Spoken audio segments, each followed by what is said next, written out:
2, 2, 1. Hey, what's up, everybody? Making noise. It is Wellness Week Live. Magnus in Cali, me in Jersey. Don't forget, we're two friends. We're just talking. We're not giving you medical advice in any shape, form, fashion, or way. Always check with healthcare professionals. Magnus, psychedelics today's show, and pH balance alkaline water. Okay, so there are two types of, if you want to call them supplements, I don't even know about that, but one is the other one. So psychedelics first. So Magnus, I've been reading a lot of, oddly enough, psychedelics are being studied more than pH balanced water. But so psychedelics, I don't know how much you've heard about this, but of late, people, especially soldiers coming back from war, and they're using psychedelics to treat PTSD. Okay, initially my thoughts were like, well, that's fucked up, but they're saying that there is some really interesting benefits to psychedelics. Now, I just want to say, we're talking about men and women who were frontline war, who had to kill, who've seen killing. We're not talking about, in my opinion, you get way too many people doing psychedelics for like, I'm stressed, my girlfriend broke up with me, and they're on whatever, friggin' magic mushrooms. I would say don't do that. In my opinion, 99.9999999% of people who have problems should not be doing psychedelics. But if you've already, God forbid, you've tried to commit suicide multiple times, and you've been frontline war, or God forbid, really bad, sexually abused, like really, really, really bad, stuff, and you've tried everything else, and you're living, under a bridge, and you want to throw your life away, I would say, you know what, you might want to try psychedelics actually under the guide of, someone experienced. Maybe talk to your doctor, because Magnus, they're saying that it's. I mean, you can go on YouTube, everybody, and look, but there's people that are saying it's changed their lives for the better in a snap, and I'm all for that. Like, if your life is on the line and you're about to throw it away, why not try psychedelics? And again, I think you got to go through proper channels. I'm not saying go on the street and, go to some street drug dealer, but they're saying there's a lot of positive effects. And we're going to get into that. Magnus, what do you think about the initial thing here? Yeah, I mean, I think it's an extremely hot topic when it comes to mental health and things like that. And a lot of research is getting done, and a lot of, remember, a lot of the psychedelics, they were tried out, like research during the 50s and 60s. They wanted to create a mind drug and so on. Now we're actually seeing that, especially like you're saying, people with high stress, like soldiers, police officers, firemen, so on. Basically, it helps a lot, and it's one of the most efficient way of helping people that have, like, we're talking about severe stress and PTSD. Right. And I would also say it's a combination with therapy. So this is a part of therapy when therapists actually help you take let's actually call it now it's a pharmaceutical, more or less, and right. We shouldn't, because there's a difference. I always see this. There's a difference of what you call it. In this case, I would call it a pharmaceutical because it's actually for medical health. Yeah, if it's under doctors. When you're using it as basically more. Yeah, like recreational drug. Then not a recreational drug. Then it's a recreational drug. So we need to separate those things. Right. I think also, since they are seeing this is one of the few things that actually has a huge impact and quickly on soldiers, it's one of the things that are going to be researched heavily, because at the end of the day, the military have a lot of funds and money, yeah. And also the amount of money that they invest in actually training soldiers and things like that. The sad part is that they might see them to be able to get out into the combat zone again. So yes or no, but I mean, I also think it's also a gateway for former military to actually pivot back into civil life, of course, and actually work in society, and not, right. Like you're saying, getting kind of thrown out to the wolves, Right. right? No. Right. And by the way, and you touched on an interesting point. You know, if anybody's having if anybody's having like quote unquote normal stress, like your girlfriend broke up with you lost your job, or you're getting divorced, don't be doing psychedelics. I mean, go get a therapist, eat right, sleep right. Don't get off the alcohol, get off the bullshit. That's going to solve your problem. Not going to psychedelics. But Magnus, let me real quick read off some of the popular psychedelics that are being studied right now. So many of you all know this. You mentioned the 1950s and 60s, that's LSD. They also now have psilocybin mushrooms or magic Psilocybin, mushrooms, yes. right? The big one I've researched a lot on, and by the way, I've never done any of this shit. And again, I'm not against people doing it if, again, you have professionals watching you and all that stuff, and it's part of a greater therapy thing. But I've never done any of this. DMT, they call it the God molecule. And oddly enough, DMT, we have DMT in our brains. Yeah. So that's what makes our dreams like very, very lucid and, sometimes and wild. So DMT, then there's DXM, and then that's about it. Okay.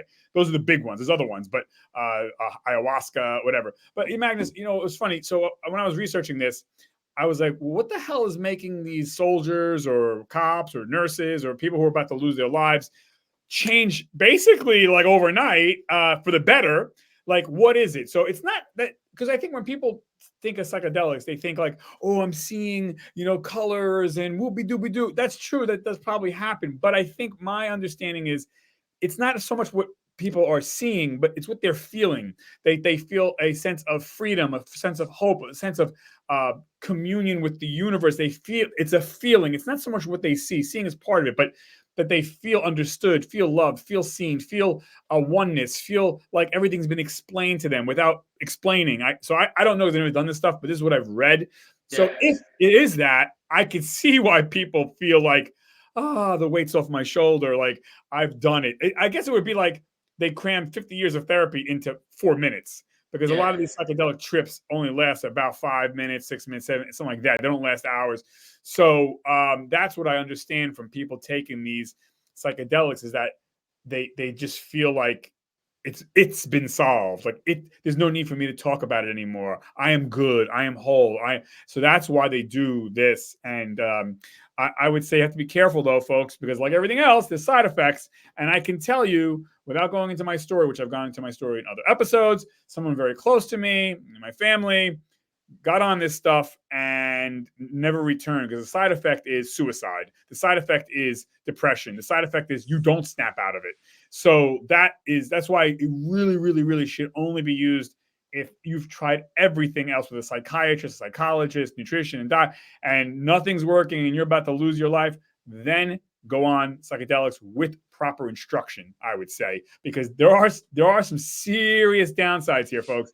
So you got to do that cost benefit analysis. Like, if you're just depressed because, again, your mommy yelled at you or you lost your job, you got a lot to live for. Don't fuck with these psychedelics. But if you're living under a bridge and you're about to end it all, then you have more up than down. You might as well try this. Like, again, with some kind of professional oversight. I don't know that most doctors or psychiatrists would probably do this, be down with it, but or at least yet. I know, right? But I'm saying now is going to be more mainstream. I'm saying as of today, if you got yourself into a pickle, and again you tried everything else, you maybe want to look at this again with the right guidance. I would say don't go in the street buying the shit. But anyways, so that's what I would say. Anything else before we move on to alkaline water? Yeah, I don't have any personal experience of itself. I have heard, listened to many people that have used, like, on podcasts, and also some of my friends that have used it, and say, like, it's like a little bit like a reset button. Correct. And also, like, sometimes you also see, like, if you have traumatic experiences earlier on in life that you might have pushed aside and things like that, you can start dealing with it, but also, like, you're not traveling back to seeing that point. You kind of more like watching it as a third person, right. And you have more tools, hopefully, right, from a therapist, and also, right, that your life experience, that you can help things out, so you can, yeah, actually deal with things that your brain has kind of pushed aside, but it's still there, like some kind of ghost, and messing things up in your brain. Yeah. Yeah, they say it makes new connections in the brain too. Again, I'm not saying do it, But there again, doctors are studying it, chemists are studying it, scientists are studying it. The thing too, my understanding is it's not addictive like a cocaine or a heroin. So that's the other, I guess, what you want to call an upside. If it's addictive, it's more addictive because you want to maybe try it again, but it's not a physiologically addictive thing like a heroin or a cocaine or a crack. So I don't know. That's what I've read. I don't do stuff, so I can't really tell firsthand. But okay, so Magnus, again, like if someone knows anybody that's gone through it or knows a therapist, yeah, love having the show. Please, like let us know, because we gladly invite them and talk to them, because I think it's a interesting topic, and I think it's also good to have someone that has way more knowledge about it than us, that could explain it more, how it goes to detail, how it fits into therapy sessions and so on, and what you're doing. And like I would rather see some kind of clinician doing it than maybe someone that has been doing it, because it might be too private to talk about it. But if someone is more than willing to experience their experience, share their experience and story, definitely. Okay, so moving on to the other supplement or whatever you want to call it, thing you would consume. All the rage now legally, and it's on the shelves everywhere. And this I have tried, alkaline or pH balanced water, whatever. I ran out of the gate. I'm going to say it is some bullshit. But here's the funny thing, Magnus. And by the way, folks, it's not FDA regulated. There's no third party medical peer reviewed organization anywhere on earth that has tested alkaline water. So it's totally just, like, dude, just do it. Like, so don't act like you think it works or it works. You do not know it works, because there's no medical evidence that it does. Period. However, I've drank it. Go ahead, drink it. If it's psychosomatic, you feel better, fine. Magnus, here's the funny thing, and you know this. You have a PhD in biochem. Our kidneys regulate our pH balance, like our body regulates our temperature. If you drink this pH balance neutral or more acidic or whatever water, your body's going to just adjust right away. Like, you're wasting your fucking money, folks. So how about you just drink water and eat right, sleep right, exercise? That's what's going to help you. Your body, whether you put in neutral or more pH or less pH, your kidneys are going to adjust for it. So you're really wasting money on this fancy bottle of fucking shit. Anyways, Max, what do you think? So, like, there's been some research, but there's definitely no proof that it has any beneficial effect on us.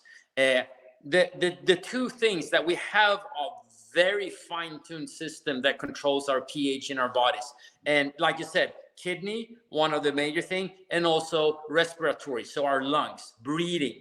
So coming down to it, like, I'd rather see you make some life changes that will have way more effect to balancing your pH and make your system works better. So for one, if we're talking about breathing, that we're actually working on breathing correctly, that we're using diaphragm and pulling it down, like what we call basically belly breathing. That has a way better effect, because now all of a sudden you have a pump that actually works, that can get oxygen in and carbon dioxide out, because carbon dioxide is slightly acidic, and that's basically what we have in our blood, and that kind of controls the pH in our blood. So that's a key thing. Then it comes the next thing, we're talking about kidneys, right? Well, if we stop, for instance, drinking a bunch of alcohol, if we start eating a lot of processed food, those things help out. The kidney does not have to work overtime. It can actually control on doing what it's supposed to do, and that is filtering our urine and water, right? Or urine and blood, right? So these things are way more important than buying some alkaline water. I mean, come on. The thing is, I have to give credit to the companies. They are running a really good campaign, because all of a sudden they start talking about how it can actually help out reducing the risk of certain diseases like cancer. Like, again, you drinking alkaline water, having issues constantly drinking alcohol, not sleeping, not physical activity, and eating shit. I'm sorry. Those things are way more like bigger fish to fry than trying to solve it with drinking alkaline water. Right. Like, well, Americans love buying stuff, but we love buying stuff, so. Yeah. No, and it's the same thing. We love to find that magical pill that we can continue living and eating like shit and not trying to take care of the actual sources. And it is like sitting still, not doing enough physical activity, not being outside, not eating correctly, not sleeping, not dealing with stress. I mean, or dealing with stress in a smart way, like dealing with stress by drinking alcohol or whatever other abusive thing you're doing to your body is not going to help you. I'm sorry. But again, coming back to it, placebo is one hell of a drug. So if you think that it works for you, be my guest. Put your money into it. Fine. Yeah, no, I agree. I think it's, whatever, if it makes you happy and it's legal, nobody's getting hurt. You're just you're pissing. Yeah, you are. You're pissing your money away. But yeah, looking at it like drinking alkaline water and believe that that's going to be good is way better than chugging down a bunch of soda and alcohol and beer and whatnot.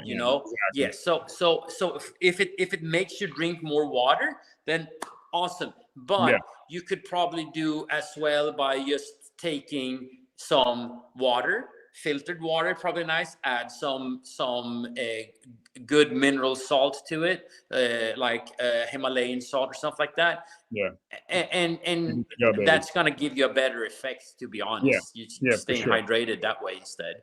Well said. I have nothing else to say about these topics, Magnus. Do you have anything else that you want to add before? No, not really. I mean, it's the same. Like when it comes to supplements and things like that. Please. I'm a sucker for supplements too. It's like certain things definitely work, but most of the things you should probably get, like you should probably do some blood works and actually figuring out what you really need. There you go. Not just buying random stuff and putting it into your body and think that you're gonna live so much like everything's gonna be hunky dory. There you go. That's right. Well said, Magnus. Okay, folks. Thank you. That's all I have to say.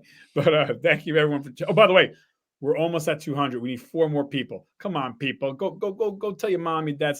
We need get those subscribers up, people. Come on, New Jersey, get it up. Press that button. Right, like and subscribe. And thank you for all the people who have liked and subscribed. We love you. We love you.